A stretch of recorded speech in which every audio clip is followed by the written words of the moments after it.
किसी देश में एक राजा राज करता था। उसके लिए पैसा ही सब कुछ था। वह सोचता था कि पैसे के बल पर दुनिया के सब कामकाज चलते हैं। तांबे की मेघ तमाशा देख कहावत झूठ नहीं है। मेरे पास अटूट धन है, इसीलिए मैं इतने बड़े देश पर राज करता हूं। लोग मेरे सामने हाथ जोड़े खड़े रहते हैं।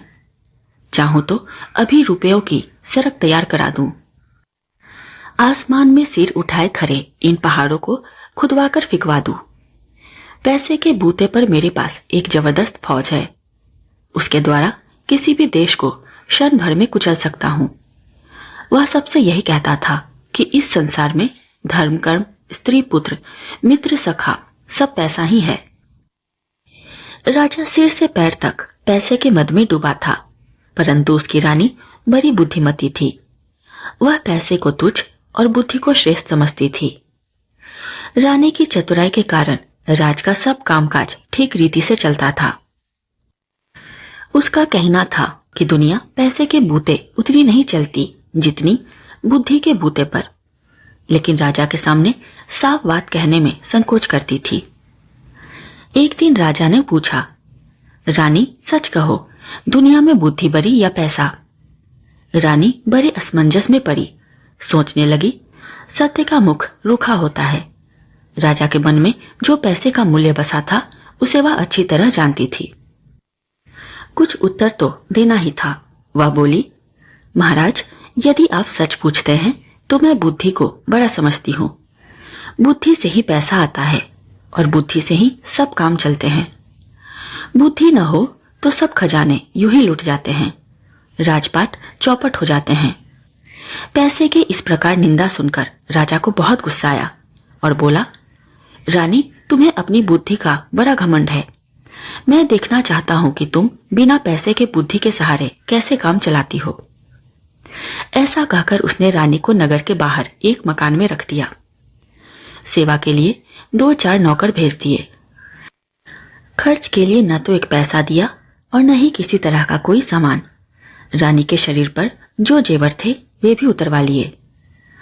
रानी मन ही मन कहने लगी कि मैं एक दिन राजा को दिखा दूंगी कि संसार में बुद्धि भी कोई चीज है, पैसा ही सब कुछ नहीं है। नए मकान में पहुंचकर रानी ने नौकर द्वारा कुम्हार के अवे से 2 ईंटें मंगवाई और उन्हें सफेद कपड़े में लपेटकर ऊपर से अपने नाम का मुहर लगा दी। फिर नौकर को बुलाकर कहा, तुम मेरी इस धरोहर को धन्नू सेठ के घर ले जाओ। कहना, रानी ने यह धरोहर भेजी है, 10,000 रुपए मंगवाए हैं।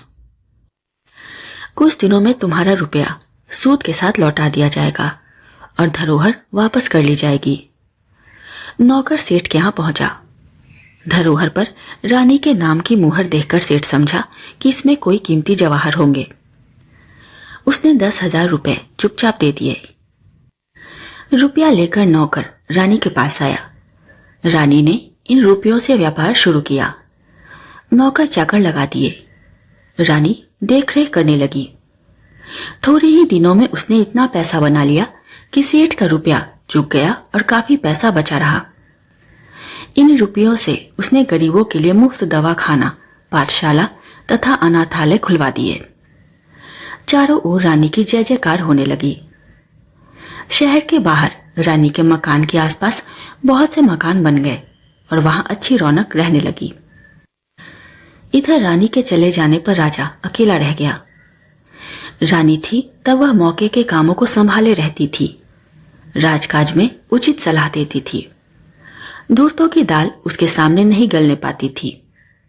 अब उसके चले जाने पर धूर्तों की बनाई। धूर्त लोग आकर राजा को लूटने लगे। अंधेर गर्दी बढ़ गई। नतीजा यह हुआ कि थोड़े ही दिनों में खजाना खाली हो गया। स्वार्थी कर्मचारी राज्य की सब आमदनी हड़प जाते थे। अब नौकरों का वेतन चुकाना कठिन हो गया। राज्य की ऐसी दशा देख राजा घबरा गया। वह अपना मन बहलाने के लिए राजकाज मंत्रियों को सौंपकर देशाटन के लिए निकल पड़ा। जाते समय नगर के बाहर ही उसे कुछ ठग मिले। उनमें से एक काना आदमी राजा के पास आकर बोला, महाराज, मेरी आंख आपके यहाँ 2,000 में गिरवी रखी थी। वादा हो चुका है, अब आप अपने रुपए लेकर मेरी आंख मुझे वापस कीजिए। राजा बोला, भाई मेरे पास किसी की आंख वांख नहीं है, तुम मंत्री के पास जाकर पूछो।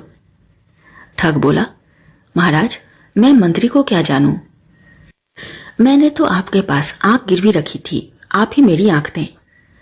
जब बारही फसल खाने लगी तब रक्षा का क्या उपाय, आप राजा हैं, जब आप ही इंसाफ न करेंगे तो दूसरा कौन करेगा।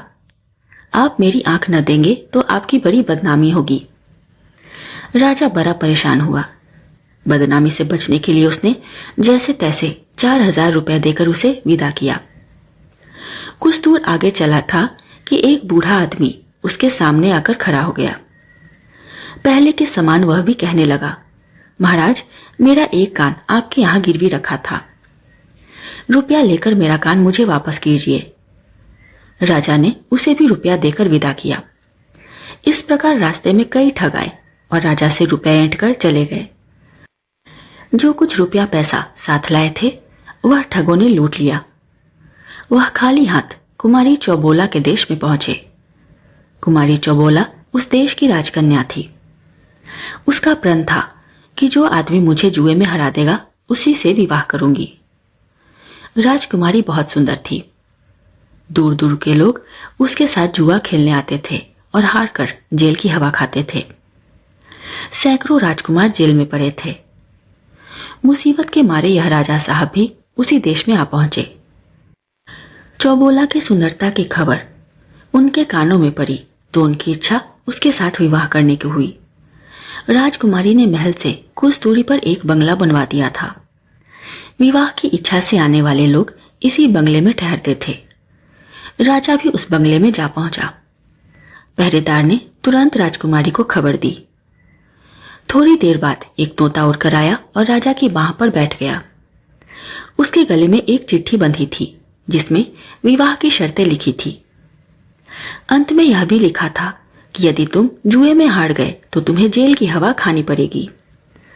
राजा ने चिट्ठी पढ़कर जेब में रख ली।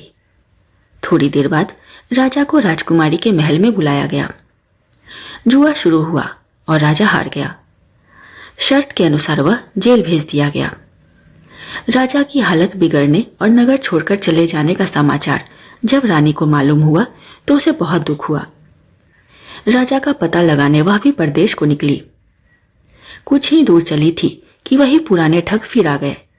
सबसे पहले वही काना आया। कहने लगा, रानी साहिबा आपके पास मेरी आंख 2000 में गिरवी रखी थी, आप ये रुपया लेकर मेरी आंख वापस दीजिए। रानी बोली, बहुत ठीक, मेरे पास बहुत से लोगों की आंखें गिरवी रखी हैं, उन्हीं में तुम्हारी भी होंगी। एक काम करो, तुम अपनी दूसरी आंख निकालकर मुझे दो, उसके तौल की जो आंख होगी वह तुम्हें दे दी जाएगी। रानी का जवाब सुनकर ठग की नानी मर गई। वह बहुत घबराया। रानी बोली, देर मत करो, दूसरी आंख जल्दी निकालो, उसी के तौल की आंख दे दी जाएगी। ठग हाथ पैर जोड़कर माफी मांगने लगा। बोला, सरकार मुझे आंख वाख कुछ नहीं चाहिए, मुझे जाने की आज्ञा दीजिए। रानी बोली, नहीं, मैं किसी की धरोहर अपने पास रखना उचित नहीं समझती, तुम जल्दी अपनी आंख निकालकर मुझे दो, नहीं तो सिपाहियों से कहकर निकलवा लूंगी।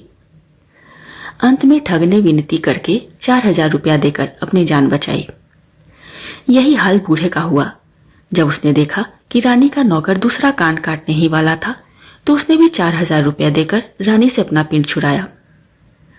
ठगों से निपटकर रानी आगे बढ़ी और पता लगाते लगाते कुमारी चौबोला के देश में जा पहुंची। राजा के जेल जाने का समाचार सुनकर उसे बहुत दुख था। अब वह राजा को जेल से छुड़ाने का उपाय सोचने लगी। उसने पता लगाया कि राजकुमारी चौबोला किस प्रकार जुआ खेलती है। सारा भेद समझकर उसने पुरुष का वेश बनाया और बंगले पर जा पहुंची। पहरेदार ने खबर दी। थोड़ी देर में तोता उड़कर आया। रानी ने उसके गले से चिट्ठी खोलकर पढ़ी। कुछ समय बाद बुलावा आया। रानी पुरुष वेश में कुमारी चौबोला के महल में पहुंची। उसे देखकर चौबोला का मन न जाने क्यों गिरने लगा। उसे ऐसा मालूम होने लगा कि मैं इस राजकुमार को जीत न सकूंगी। खेलने के लिए चौसर डाली गई। कुमारी चौसर खेलते समय बिल्ली के सिर पर दीपक रखती थी। बिल्ली को इस प्रकार सिखाया गया था कि कुमारी का दांव जब ठीक नहीं पड़ता था और उसे मालूम होता था कि वह हार रही है, तब वह बिल्ली के सिर हिलाने से दीपक की ज्योति डगमगाने लगती थी। इसी बीच वह अपना पासा बदल लेती थी। रानी यह बात पहले से ही सुन चुकी थी। बिल्ली का ध्यान आकर्षित करने के लिए उसने एक चूहा पाल लिया था और उसे अपने कुर्ते की बाह में छिपा रखा था। चौसर का खेल शुरू किया गया। खेलते खेलते राजकुमारी जब हारने लगी तब उसने बिल्ली को इशारा किया। रानी तो पहले से ही सजग थी। इसके पहले ही उसने अपनी आस्तीन से चूहा निकालकर बाहर कर लिया। बिल्ली की निगाह अपने शिकार पर जम गई। राजकुमारी के इशारे का उस पर कोई असर नहीं हुआ।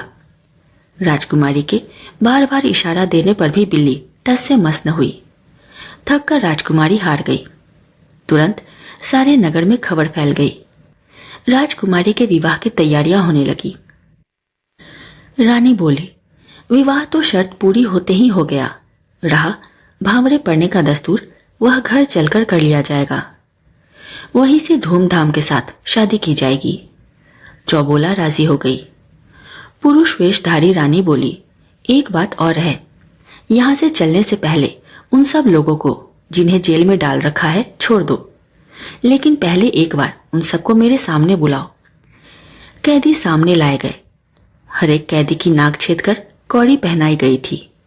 सबके हाथ में कोल्हू हाँकने की हंकनी और गले में चमड़े का खलीता पड़ा था। इस खलीते में उनके खाने के लिए खली रखी जाती थी। खलीते पर हर कैदी का नाम दर्ज था।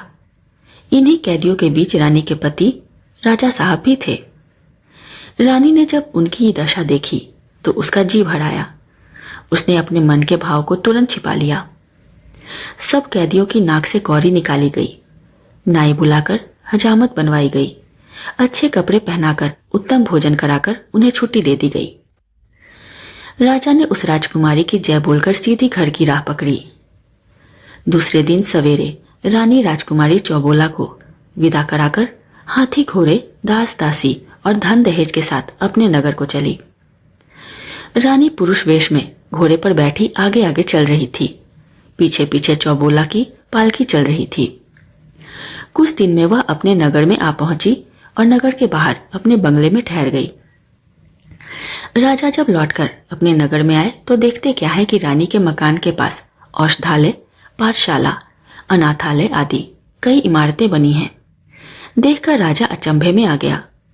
सोचने लगा, रानी को मैंने एक पैसा तो दिया नहीं था, उसने ये लाखों की इमारतें कैसे बनवा ली। पैसे का महत्व उसकी नजरों में अभी तक वैसा ही बना हुआ था। संध्या समय उसने रानी को बुलवाया। पूछा, कहो रानी, अब भी तुम्हारी समझ में आया कि बुद्धि बड़ी होती है या पैसा। रानी कुछ नहीं बोली। चुपचाप उसने राजा के नाक की कौड़ी, खलीता, हंकन और खली का टुकड़ा सामने रख दिया। राजा विस्मित होकर रह गया। सोचने लगा, ये चीजें इसे कहां से मिली।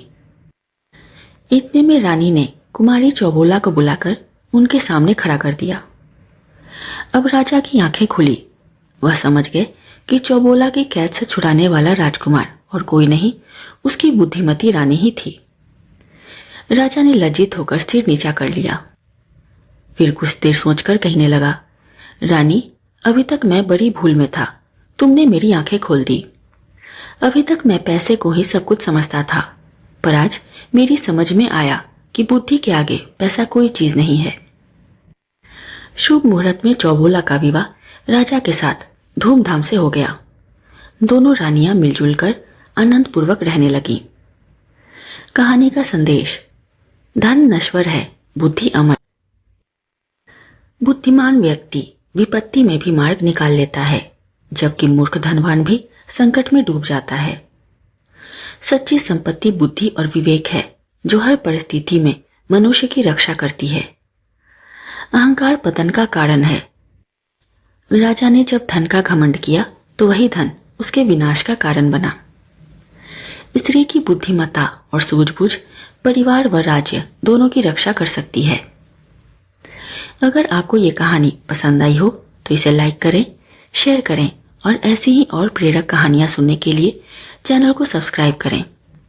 नई कहानी की सूचना पाने के लिए घंटी का बटन जरूर दबाएं और कमेंट में बताएं आपके अनुसार ज्यादा बड़ी चीज क्या है, बुद्धि या पैसा। अगली कहानी में फिर मिलेंगे। तब तक के लिए धन्यवाद।